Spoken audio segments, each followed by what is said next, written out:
we're super excited to be revisiting EB this week with Eileen. She and her husband, Chris, are dedicated to shedding light on this rare disease and hoping that it'll bring these warriors closer to a life-changing treatment and someday soon a cure.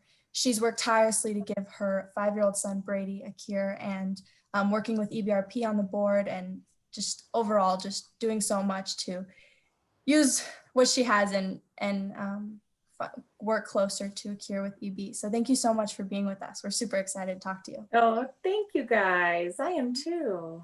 We've been really looking forward to this. So we wanted to start off by asking you how you first got involved with EB Research Partnership. Yes. So when Brady was about 6 months old, I had a dear friend growing up who was just super moved and just heartbroken by Brady's condition because none of us had ever heard of it. And, I was about 6 months in as a mother who also, even as a nurse, I'm a nurse and I had never heard of it. And he called me one day and he just said, Eileen, let's have a fundraiser for Brady. And I said, okay. And I knew in my heart how much I wanted to help with that, but I was sort of in this, just stage of still denial and acceptance and like trying to even believe this disease was real. And I said, Clayton, I love you and I think that's wonderful. And if you can spearhead it, like I would love nothing more. And he said, okay, well, I'm going to look into, organizations that are familiar with it or that support it. And so he came back with a few, and EB Research Partnership was one that resounded with us. And so when Brady was a little over a year old, we had a fundraiser and we said, look, we don't want to charge tickets. We don't want anything. We want to bring Brady to one of our dearest friends' homes. And we want to just hear about his story and hear about EB Research Partnership and what they're doing. And when I refer to what they're doing, it's something that drew us to the organization was that they were looking for a cure, and in a really a way that we could see progress even back then. And so we had we had a fundraiser and it just was incredible what we raised. And so I think that we just felt, a kinship with them. And we felt that, all you want as a parent of this disease is to have hope that there's a cure. And we really found solid hope in EB Research Partnership. Yeah, and on top of that, what, a little more, like, what is it that you like so much about EB Research and like what made them unique as an organization and, kind of that, why you knew that was the one that you wanted to, work with and put your energy into? Yeah, that's a good question. And I think that sometimes you can't really put a name or a reason why you sort of mesh or become or vibe with an organization. But I think the biggest thing about them was that we were so impressed by what they had done. We saw parents, Alex and Jamie Silver, along with the Vetters and the Fulmers, but who are 2 out of 3 have children with this disease. And we saw them behind it, and we saw them sort of taking no for an answer. Like we will not tolerate this disease throughout life. And we just saw there was just such a heart to EBRP. And I still feel that way. I just feel that everyone who's there, from the executive director to every board member, there's just a real heart. I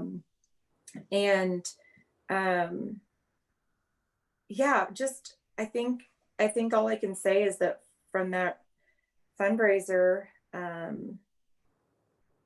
there was a real, I was then asked to be on the board, and it just was meant to be, it was just sort of all I could hope for, because there's this disease there, you can't control anything. And then if I can control something, if I could control research, and if I could control, you know, an outcome for Brady and for everyone else who has it, like, I had to do it. You know, it's just one of those things. Yeah, and Venture into Cures, the virtual EB event on Wednesday, was an effort involving a lot of people working together to raise awareness and money for a cure for EB. And for those who did not get to attend or haven't even heard about it, what was that event and what are you most excited about? Yeah, so all of us are in the midst of COVID. And when COVID hit, other than fearing that we would get the pandemic or, you know, get COVID, my other thought, which just sunk me, I just thought, oh my gosh, what if research funding stops for this? Like, we can't wait. And I was so, you know, upset by that, and just tried to not think it would be the reality. And so, number one, I have been so blown away by Venture into Cures. It is astounding that in the midst of a pandemic, we have been able to continue the awareness and the purpose of the organization, and brought in so many people who are moved by our stories. I think as a mother, it's just hard to put into words to adequately sort of express, yeah, just how powerful that is. It's hard for me to pick one thing about it. I think that it's pretty beautiful that in the midst of the pandemic, we can come together virtually, which is not ideal, but that still people are coming together because they see our children and they see this disease and have such a strong feeling that it can't go on and that the cure should have been yesterday. That's just something I think that's the most special thing about this event, kind of even more special than any event we've ever hosted. Or yeah, because people are suffering and people are having a hard time making ends meet, and people are, you know, fatigued, but they're still caring about our children, and that is just amazing. Yeah, exactly. And I think it's going to bring a lot of light too. I mean, the parts I've seen, it's really beautiful and it's super exciting. So Um, excited. so, you know, it's already happened by now, but at this point, you know, or by the time this is out, how can people kind of take action and support and raise awareness or whatever they can do? How can people get involved in finding this cure? Yes. So scientifically, we are in phase 3 of several clinical trials that are proving to be successful and safe, whether it's a treatment for the condition or we hope, I mean, our hope is that it leads to a cure. And one thing about epidermolysis bullosa is a rare disease. And when you have a rare disease, that translates into a lack of knowledge about it. And when we don't know about it, we have a lack of funding toward, you know, research and trying to find a cure. And so, you know, when I think that also as a parent, every journey and every individual journey for adults, children, whoever has EB is so unique. None of them are textbook. None of them, you know, I remember leaving when I was a new mom, and I still find it, you know, happening when I leave the house and I think about EB just in general. And I don't think of my son, my Brady, and how he's such a fighter and and I think I'm so daunted by it. But I think that my husband and I and our family, we have a responsibility to really share our story and to be vulnerable and to say, this is terrible. It's heartbreaking every single day. But we find more joy in smaller things, and our joy outweighs our pain. I mean, that's the goal of every day. And so I think that ways to learn more about it is to just kind of dive into our lives and ask questions and expose yourself to people that are just in our situation, which is hard because it's rare, but I honor you both for using your platforms to show the world, what we all go through. And that's what we need. We need it along with so many other diseases. We just need the awareness so people know it exists and can donate, money. Money is the backbone of these clinical trials. We need that. That's the big need. The science is there. Yeah. Yeah, and we're super grateful that you're sharing your story and that you're giving us the opportunity to share this with people, because it's so important. And talking about diving into your guys' lives, we wanted to know a little bit about daily life with Brady. We see videos of how high-spirited he is, but something people don't always know or see is how truly painful EB is. And so to help people understand as much as possible and push people to truly caring about this cause and taking action, we would love to hear more about what he's like and some of his everyday experiences living with EB. Yeah, thank you. The first thing I always like to say, and the thing that I tell myself in the morning, is that my baseline of pain and my baseline of discomfort is intolerance is not the same as Brady's. This is all he has known. And so in the morning, Brady can have wounds that stick to his sheets, and it's extremely anxiety producing and scary for him from the moment he wakes up. And Brady right now is going to school 3 to 4 days a week, which is wonderful, which is with his fabulous nurse, who we encourage to sort of take the back seat and let him be a kid with other kids, and let him, he can't go to her with problems. If he does something wrong, a teacher needs to tell him. But getting ready in the morning is making sure your clothes aren't sticking to wounds. If your clothes are sticking to your open wounds, it could take an hour, 2 hours just to loosen that shirt off a wound. And these are wounds that happen just like we all scratch at night, or we all, do things we don't even know at night. And Brady does the same thing. But he gets out of bed in the morning and brushes teeth. He's fully bandaged pretty much from head to toe. And we have to ask him in the morning, and he's 4.5 now. But even at the early age of, 2 or 3, he was able to say what hurts and not to pull something, but still, so in the morning we ask him what hurts and if anything hurts, and he'll point to where that is, and we may have to do a dressing change on that area before school. We understand that there can be blisters in his throat. We understand there can be anything, literally anything. Any morning you wake up, we're like, okay, Lord, did he have a smooth night? Will he wake up? He could be in a great mood, go to school and fall and rip his knee off or his hand skin off.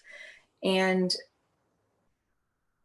as a mother, I'm not sure you get used to that, but as a mother at the same time, you see his resilience, and he doesn't pity himself and I don't pity him. And we just say, well, we get back up again. And those are sort of the days in the life, everything from going to the bathroom to, sitting yourself in a car seat are scary for him. I mean, everything is something he has to take a deep breath and say, I can do it. And it's pretty hard to not be moved by that. And it's essential, in my opinion, to empower him at that point. I mean, there are times definitely when that happens, I just cry and I feel sad that, this is the life he was given. But overall, he is so resilient, and it's hard, you have to be really careful not to, portray your feelings and determine his future and determine his path, because it is his unique journey and he is killing it. And all we can do as parents is swallow hard and empower him, because he's worthy of that. Yeah, and like you said, sometimes it can be hard not to just kind of break down because, of what he has, like you said, what he's been given. So, our last question is for parents like yourself who have a child with a genetic disorder, or, have a child who kind of was born with just this pain. How do you stay hopeful, like even when times, are really hard? So we have heartbreak every day for sure, but the joys, our goal is always to have the joys outweigh the pain. And by doing that, we know that if he's running around with his brother and they're playing and they're goofing off and he gets hurt a little bit, that means nothing compared to how much it means to him to play with a brother and feel normal. There's nothing better. Hi, we have a guest. Nothing worse than being on the sidelines. Who is it? Come here. Hi, Brady. Hi. Hello. And look, say hi. Can you stand up? Hi, Brady. Hi. How was school? Good. Yeah. Good. So it's such a good question. And the two things that I always say is that this life, no one was promised a pain-free life. We all suffer. I mean, we're humans and we suffer in our ways, right? Whether it's whatever it is we suffer from. And so nobody is immune to suffering, and nobody is, hi,